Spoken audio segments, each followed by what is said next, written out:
This next year will be our 20th year managing the group. So we essentially have a company that manages another company. It's the way we're organized.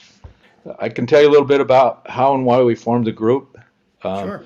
Back in 1996, with a bunch of friends in the waterworks industry. I was in fact invited because there were a couple of members who had really distributors that had great vision about what was going on in the overall industry.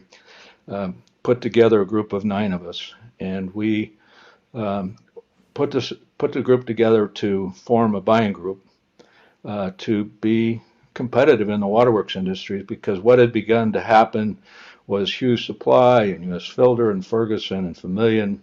It all began to merge together into bigger boxes, and we found ourselves in a situation where we, as individual independent distributors, we didn't have the kind of volume to negotiate um, as well as the big boxes could with vendors or suppliers.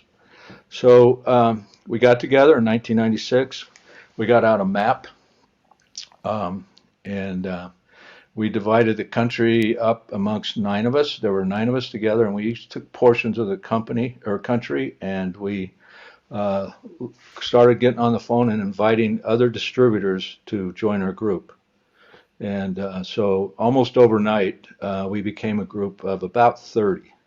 Since that period of time, even though many of our members have sold, and I was one of them at the time, who sold later, as they sold, we've backfilled with other distributors. And we've maintained that membership number roughly of around 30 over the years. But the original founders were Atlas Supply, um, Dana Kepner, E.J. Prescott, Hayes Pipe, Industrial International, Illinois Meter, Northern Waterworks, Utility Supply, and then our company, W.R. White Company, were the original group. And so from there, based on geographics, we tried not to overlap key market territories for headquarters when we first put the group together.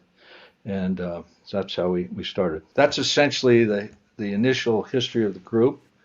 When we first started to negotiate with vendors as a group, and I'm going to leave names of vendors out of the group, but the first vendor that we had a meeting with to try and negotiate incentives, where we pulled our buying group together for volume incentives, gave us a great program right off the bat. The very first one was fabulous, and we thought, oh gosh, this is going to be really great. Well, the next vendor came in. No, we're not interested. The next vendor came in. We're not interested. And we ended up with quite a few vendors to start with in the first week or two. We used to come. SIGMA was one. You were one. Yep. I was trying to leave names out, but your company was definitely one of them. Yeah, one of the Yeah, originals. one of the originals. And by the way, most all of the originals and actually most of our vendors have remained our vendor partners over the years that we've been together. So there's actually, people don't really realize it, but there's actually a lot of loyalty in our group towards our vendor partners. It's not all about incentives, Yeah. and we have and friendships. So one of the things that our group was able to offer to our distributors is direct personal contact with the owners or the presidents, the CEOs, the national sales managers of our vendors, regardless of size. It didn't matter of the size of the vendor. It didn't matter the size of the distributor. Equally, we offer the vendors same equal time with our members, and so we kind of have, and we're a little diverse. We decided to diversify geographically, and we also diversified by size. So we have some really small companies and some really large companies. And initially, when we formed the group, we even had requirements. So you had to be a certain size and volume, because there's a lot of reporting that happens in a group like this. And by both vendors and members, or members had to be a certain size to make the paperwork and et cetera worthwhile. And then 2, we had a maximum size for our members.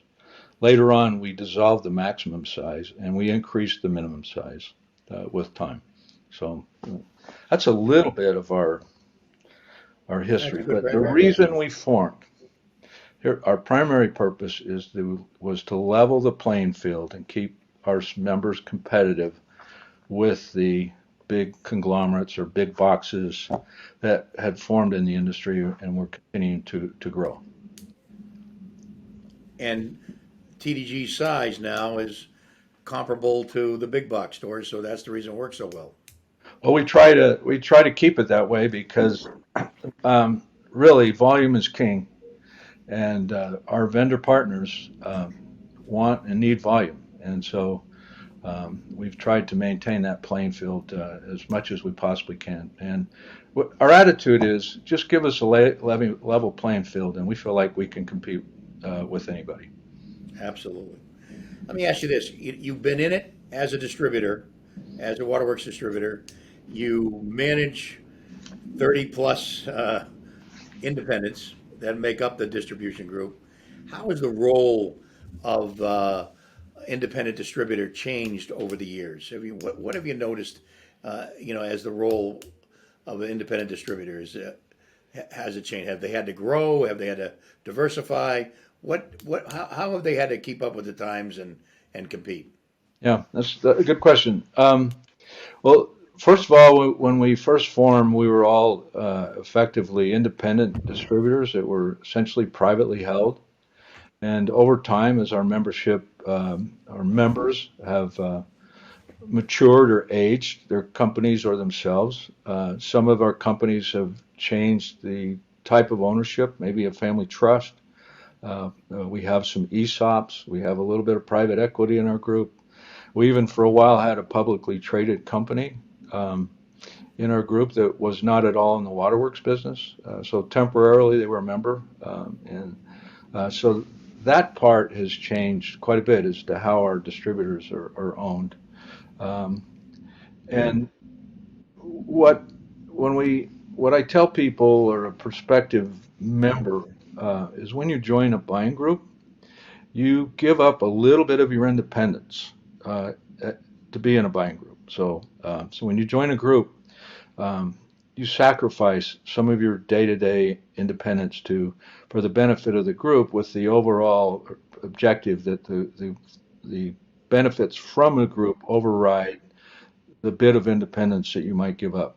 So uh, it's just that the sum of the individual parts is is not as strong as the sum of the whole. So we work together, and it's pretty amazing that we have essentially 30, for the most part, every year, 30 independent distributors that all have minds of their own. That we end up on the same page as well and as frequently as we do. Well, I got to tell you, knowing TDG before you and Karen got there, was a totally different group than when you and Karen. You and Karen offered the stability, and your group offered the stability, and you've done a marvelous job of keeping those 30 folks, independents, focused on the common goal. So hats off to you guys, no question about it.